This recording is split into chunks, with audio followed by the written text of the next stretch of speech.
What's up, everybody, and thank you for listening to Mastering the Mindset.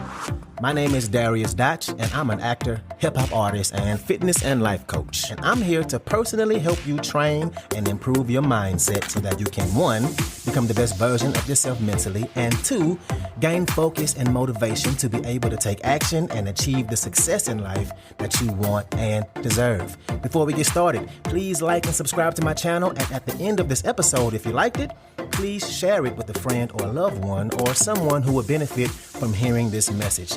I'm so glad you're here, and I'm ready to go on this journey with you, and that journey begins now.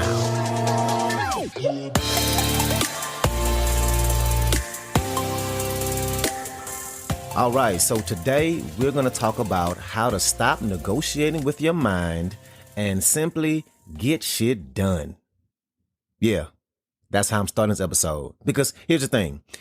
Either you do things to create the life you want, or you allow that little inner voice to get in the way of you taking action. And 99% of the time, it's literally that simple. You either take action or you don't. And what holds you back from taking action?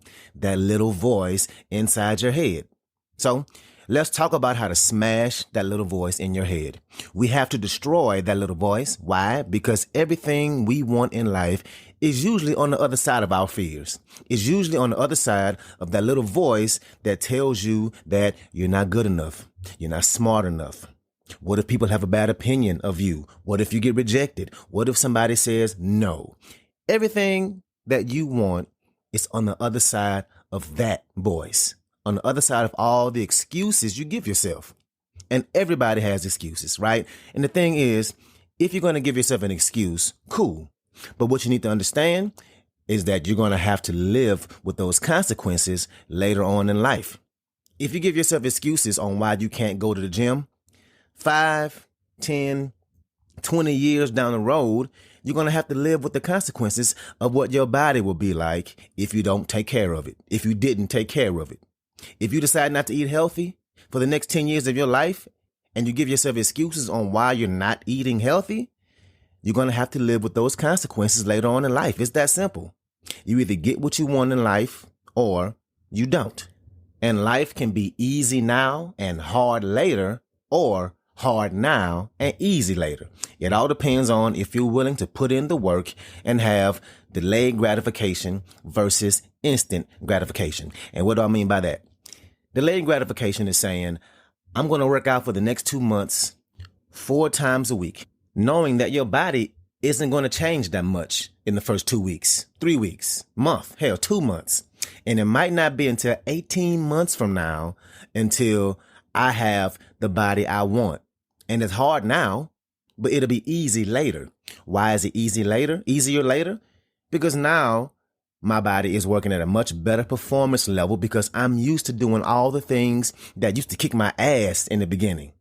And years from now, you more than likely will have a healthy body and you won't need to take pain pills to get out of bed or have trouble moving around. It's hard now. Working out most of the time ain't fun, but it makes life easier down the road. And the flip side of that, well, it's easy as hell to eat whatever you want right now. All the best tasting food is bad for you, right? But it's so good. And it's easy to eat the things you know you shouldn't be eating. And it's just as easy, even easier, to not work out. And years down the road, you could have blood pressure issues, a bad heart, obese, bad knees. I don't know. You might die sooner than you would if you had taken care of your body better. Instant gratification versus delayed. And so everything you want is on the other side of that little voice telling you to do those things that give you that instant gratification. And also fear. And Will Smith has one of my favorite quotes. He says, God put all the amazing things in life on the other side of fear. Everything that's amazing is on the other side of fear. And this is a cliche statement, but I'll be damned if it ain't true. The only thing you should fear is fear itself. I'm sure we've all heard that because fear is literally the boundaries of your comfort zone. And if you're listening to a personal development podcast, then you're more than likely trying to get out of your comfort zone in some kind of way. You are. So that shows us that you are in a comfort zone. And when you get to the edge of that comfort zone, it's only natural for your mind and body to create that fear to try and paralyze you so you don't take action and break through your comfort zone. It's a safety mechanism.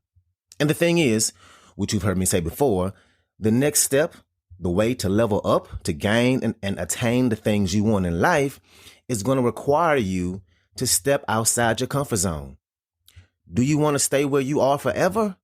Hell no, you want to grow. The life you want is outside of your comfort zone. So you're going to have to get comfortable being uncomfortable. It's how you grow. Again, fear.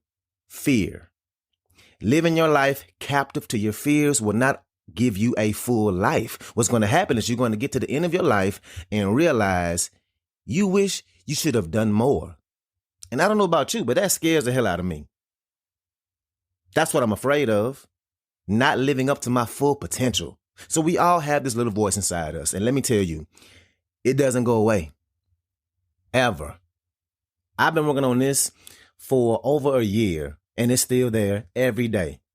The most successful life coaches, all the ones that I follow, they always talk about it. They always say it's going to be there. And they've been doing this for decades. So it's not going anywhere.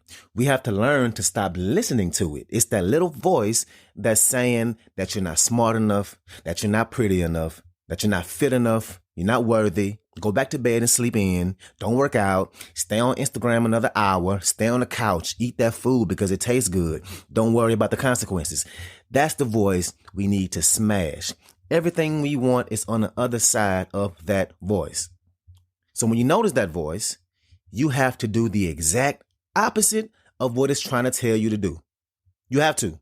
When you feel that little fear pop inside your head, you have to say to yourself, okay, this is that voice, and I need to do the opposite. It's telling me I need to do X. I'm going to do Y. I ain't going to listen to it. Well, you can listen to it, but you don't negotiate with it.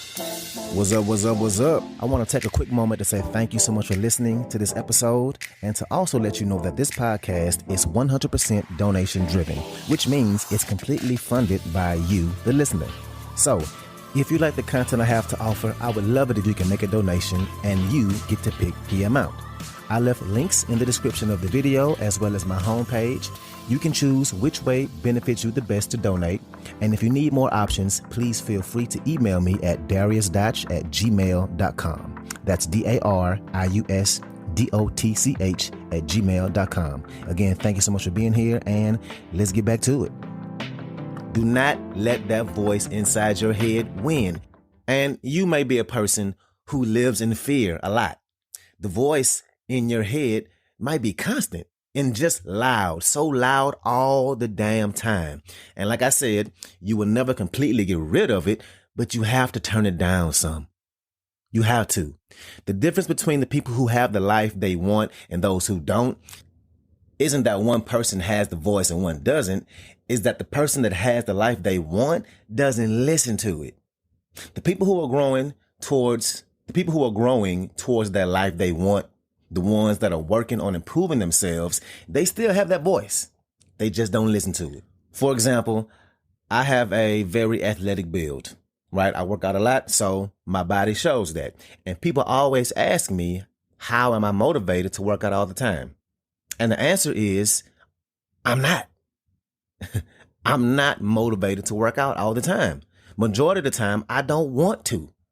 I have that same inner voice too. As a matter of fact, just today I was working out and that little voice was telling me, you got a good enough workout in so far. You can skip these last 2 sets. And I had to ignore it and just finish, even though the voice was probably right because I had busted my ass up until that point, but I wasn't finished. And finishing is important. So I turned it down and I just pushed through. So it's important to know this. You can't outthink your mind. I'm going to say it again. You can't outthink your mind. Now, one of the things I say all the time is that you have to think positive.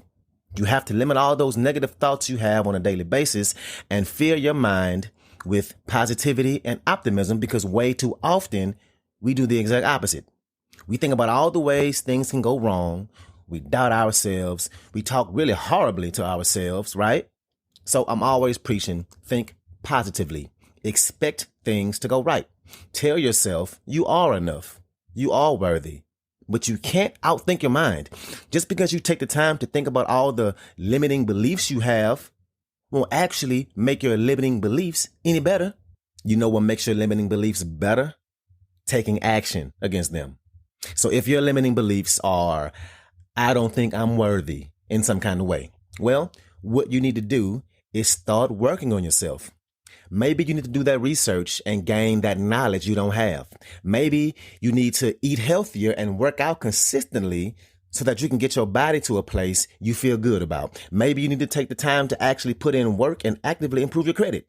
Maybe you need to really focus on how you treat others. It's those actions that will result in you improving yourself that will lead to you reversing that limiting belief. Because if you work on the things about you that you can change, you will eventually feel like you do deserve it, that you are worthy because you have put in the work and done the things that other people aren't willing to do. You can't think your way out of your limiting beliefs. You have to take action against them. And when that little voice pops up, take that action instead of being paralyzed by it. Because if you are, then those limiting beliefs win. But that action is what's going to lead you to the life you want. Now, there's a book by Ryan Holiday called The Obstacle is the Way. And basically, the concept is whatever you want out of life, those dreams, goals, accolades, the job, the house, the car, the way to get it is through the obstacle that's in front of you right now. The obstacle that your mind and body present to you or that the universe presents to you is the way to get there. You've got to go through that damn thing. The obstacle is showing you what you need to work on. And most people try to avoid the obstacle. They try to avoid the triggers, but they are literally showing you what you need to work on. You can't ignore it. If you continue to avoid it, it's only going to get worse and worse and worse. So when that voice pops up, you have to go through it. It's going to tell you all the negative things that you want to hear, all the things that you're not, all the ways you can't, that you're not good enough, that you're not smart enough, that you don't have enough money to do this, that you don't have enough time to do that, that you're not pretty enough, that you're not strong enough. It's going to tell you all these things, and you just have to push through. That is your biggest area of growth. Your comfort zone is where that voice is trying to keep you, and your comfort zone is where all your dreams go to die. I say it all the time because all of your dreams are outside of your comfort zone. And if you wait to do something when you're comfortable, you'll never get it done. You know how many people tell me that they're going to join my program next month or give me a couple of months when they're less busy? Then that month rolls by and they still aren't ready. And another month rolls by and they're like, oh, damn, I'm not really ready yet. Sorry. Until eventually they just kind of disappear. You know why? You want to know why it can feel like there's less to do a month from now or 2 months from now? Because it's a month away. My schedule is busy right now this week, but it's not like I'm going to stop working a month from now. No, things will come up. My schedule feels a lot more manageable than it is right now than what it feels like two months from now. But guess what? 2 months from now, my schedule is going to look a hell of a lot like it does right now. You always feel busier in the present moment than you do in the future.